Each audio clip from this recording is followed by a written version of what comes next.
धूलिया शहर ही नहीं बल्कि हिंदुस्तान के लाखों दिलों की धड़कन हमारे बीच तशरीफ रखती है। हाँ, ये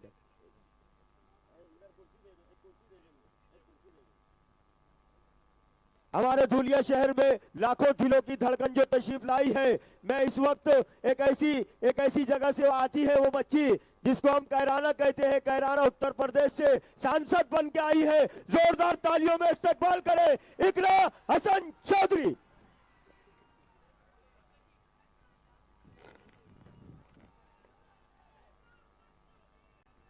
धूलिया के गयूर अवाम, यहाँ पर मौजूद हमारी माताएं बहनें, मेरे बड़े बुजुर्ग भाई, आप सभी को अस्सलाम वालेकुम, नमस्कार।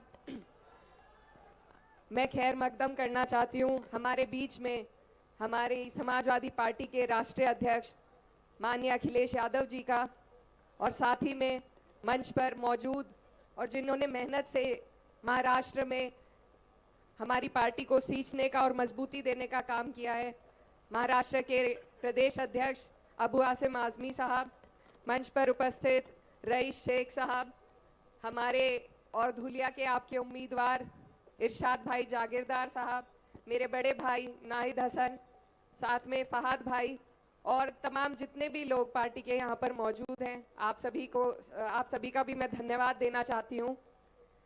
आज हम 2 दिन से महाराष्ट्र में हैं और मुझे बहुत खुशी हो रही है जिस तरीके से पार्टी यहाँ पर अपनी जड़ें जमा रही है।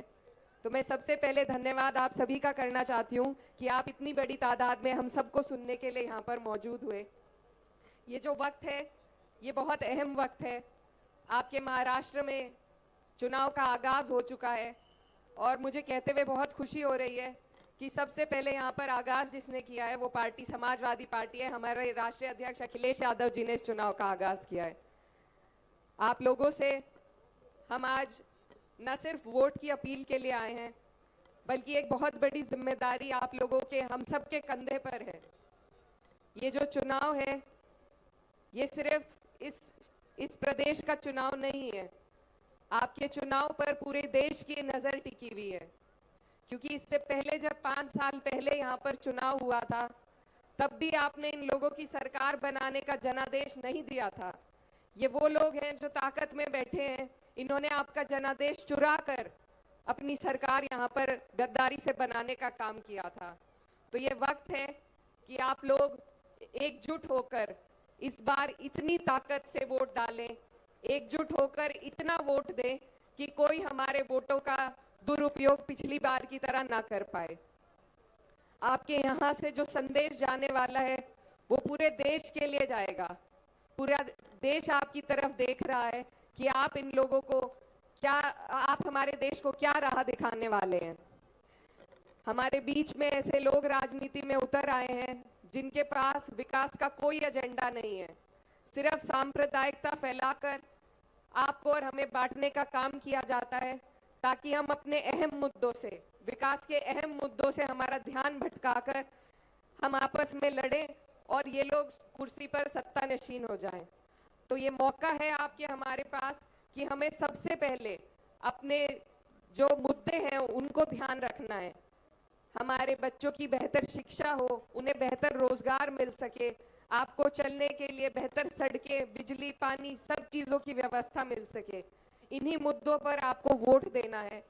और मैं ये कहना चाहती हूँ कि समाजवादी पार्टी जब जब सत्ता में आई हमेशा फ्री शिक्षा, फ्री सिंचाई और फ्री इलाज की बात की है। तो आप लोगों के लिए भी ये सुनहरा मौका है। पार्टी यहाँ पर मजबूती से चुनाव लड़ना चाह रही है और ये वही पार्टी है जिसने हमेशा पूरे समाज को साथ लेकर चलने का काम किया। कभी सांप्रदायिकता का कोई इल्जाम हमारे ऊपर नहीं उठा सकता। हमारे राष्ट्रीय अध्यक्ष जी ने लोकसभा के चुनाव में जिस तरीके से पीडीए का आह्वान किया, एक नारा ऐसा दिया कि दिल्ली की जड़ें हिलाने का काम हुआ। तो आज मुझे आप सबसे ये उम्मीद है, महाराष्ट्र में हमारी पार्टी के जो ऊर्जावान कार्यकर्ता हैं, मुझे उम्मीद है कि यहाँ पर भी आप उस मुहिम को आगे ले जाकर चलेंगे, पीडीए के नारे को मजबूती देंगे और जितने भी गरीब, शोषित, वंचित लोग हैं हम सबकी आवाज़ बनने का काम करेंगे।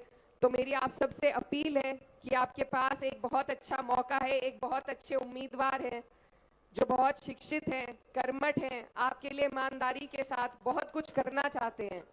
तो ज़रूरत है हमें कि हम सारे भेदभाव और इन चीज़ों से अलग हटकर ऐसे लोगों का साथ दें, उनकी हिम्मत बढ़ाए, उनका हौसला बढ़ाए, क्योंकि अगर हम इन मौकों से चूक गए तो फिर ऐसे ही कमीशन खोर लोग हमारे ऊपर राज करने का काम करेंगे। तो ये बहुत अहम मौका है, एक बड़ा गठबंधन आपके बीच में, आपके आवाज उठाने के लिए आपके बीच में उतरा है। तो मेरी आप सबसे अपील है कि हम अपनी पार्टी के लिए आपके बीच में आए हैं। मैं बहुत दूर से आई हूँ और मेरा जो क्षेत्र है वहां पर भी हमारी पार्टी ने अपना परचम लहराया, सिर्फ भाईचारे के दम पर अपना परचम लहराने का काम हुआ है। तो आप सबसे मेरी यही अपील है कि ये जो बहुत खूबसूरत यहाँ पर एक गुलदस्ता आपने सजा रखा है, हर समाज का, हर वर्ग का, इस भाईचारे को इसी तरह बनाकर रखें और वोट जिस दिन पड़ेंगे उस दिन आप अपनी ताकत इसी तरीके से वोटों में झोंकने का काम करें। आप सभी का बहुत बहुत शुक्रिया, आप सबसे दुआओं की दरखास्त है। धन्यवाद। ये थी इकराम हसन साहिबा। अब आइए महाराष्ट्र के प्रदेश अध्यक्ष के ओर पहुंचते हैं इन मिसरों के साथ। एक ऐसे मर्द मुजाहिद के लिए शेर पढ़ रहा हूं कि मिट्टी से कभी अपनी बगावत नहीं